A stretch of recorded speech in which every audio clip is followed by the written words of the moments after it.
Namun, Allah dengan polos berniat menyerahkan dirinya kepada tentara Jepang. Ia berpikir bahwa jika ia menyerahkan diri sebagai seorang biarawati, maka dirinya akan diselamatkan. Mendengar itu, Allison langsung melarangnya. Ia meminta Allah agar tidak bertindak gegabah. Akhirnya, Allah menuruti perkataan Allison dan memilih tetap bersembunyi.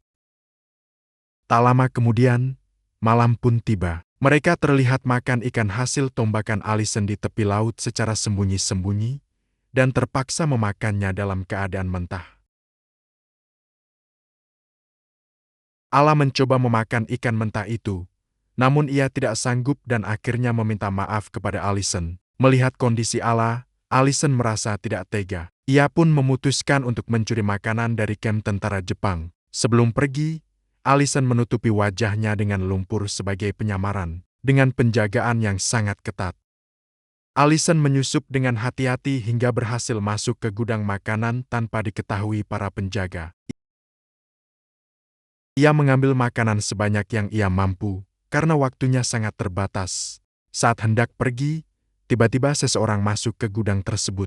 Orang itu bernama Sasuke. Allison terkejut dan terpaksa bersembunyi di bagian atas gudang. Tak lama kemudian, seorang letnan datang dan mengajak Sasuke bermain karambol sambil mabuk. Setelah cukup lama menunggu, mereka akhirnya keluar. Allison pun keluar dari persembunyiannya. Namun karena masih ada penjaga di luar, ia memilih tetap menunggu hingga pagi, saat tentara Jepang sibuk melakukan upacara. Ketika keadaan dirasa aman, Allison keluar perlahan, bersembunyi di balik tiang, lalu mengendap-endap menuju goa tempat Allah berjaga. Mereka segera masuk ke dalam goa karena situasi di luar sangat berbahaya. Namun di dalam goa, Allah menolak memakan makanan hasil curian tersebut. Ia khawatir dengan keselamatan Allison dan melarangnya melakukan hal berbahaya seperti itu lagi. Untuk meminta maaf, Allison membuatkan sisir dan mengambil setangkai bunga mawar, lalu meletakkannya di dekat tempat tidur Allah. Saat bangun, Allah terlihat senang dan menyukai hadiah itu, lalu menyimpannya sebagai kenang-kenangan dari Allison. Malam harinya, mereka dikejutkan oleh suara ledakan keras dari tengah lautan. Ternyata sedang terjadi pertempuran besar. Keesokan paginya, Allison mengintai dan merasa bahagia karena tentara Jepang sudah tidak ada di pulau tersebut. Ia pun memanggil Allah untuk keluar. Karena lega dan bahagia, mereka menari kegirangan bersama. Pada malam harinya, Allison mengungkapkan perasaannya kepada Allah. Ia mengatakan bahwa ia menyukai Allah dan berniat menikahinya setelah keluar dari pulau itu. Allah terkejut dan terdiam sejenak. Lalu ia menjawab bahwa ia tidak bisa menerima perasaan tersebut karena ia telah menyerahkan hidupnya kepada Tuhan. Mendengar penolakan itu, Allison merasa kecewa dan pergi menenangkan diri.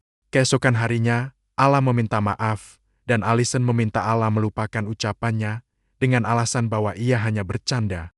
Malam berikutnya, Allah menemukan sebotol minuman keras dan memberikannya kepada Allison. Mereka minum bersama, namun Allah tidak ingin mabuk. Karena terlalu banyak minum, Allison menjadi mabuk berat dan mulai berbicara tidak terkendali. Saat Allah mencoba menghentikannya, Allison justru semakin emosional. Karena stres dan ketakutan, Allah menangis dan melarikan diri. Keesokan harinya, Allison menemukan Allah terbaring lemah, kemungkinan karena kehujanan semalaman, lalu membawanya ke saung.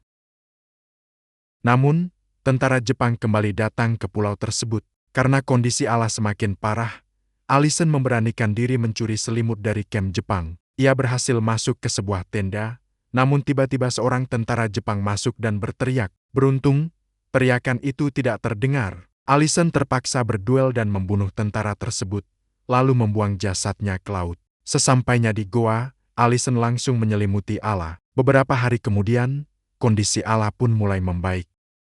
Allah mengucapkan terima kasih kepada Allison. Ia mengakui bahwa saat kejadian sebelumnya, ia bukan takut kepada Allison, melainkan takut pada perasaan yang tumbuh di dalam dirinya. Allah berkata, jika suatu hari tentara Jepang pergi dan Tuhan menakdirkannya berhenti menjadi biarawati, ia ingin hidup bahagia bersama Allison. Namun keesokan paginya, tentara Jepang terlihat membakar semak-semak di sekitar pulau. Allison segera menyuruh Allah bersembunyi, sementara dirinya bersiap menghadapi musuh di mulut goa. Saat tentara Jepang mengancam akan melempar granat ke dalam goa, Tiba-tiba tentara Amerika melancarkan serangan udara. Allison merasa lega karena pasukannya telah datang. Sebagai prajurit, Allison memutuskan ikut bertempur dan melucuti seluruh artileri musuh. Meski sempat tertembak, ia tetap bertahan hingga seluruh persenjataan Jepang berhasil dilumpuhkan. Berkat aksinya, Amerika meraih kemenangan. Allison pun berpamitan kepada Allah dan pergi bersama rekan-rekannya, meninggalkan pulau itu untuk selamanya.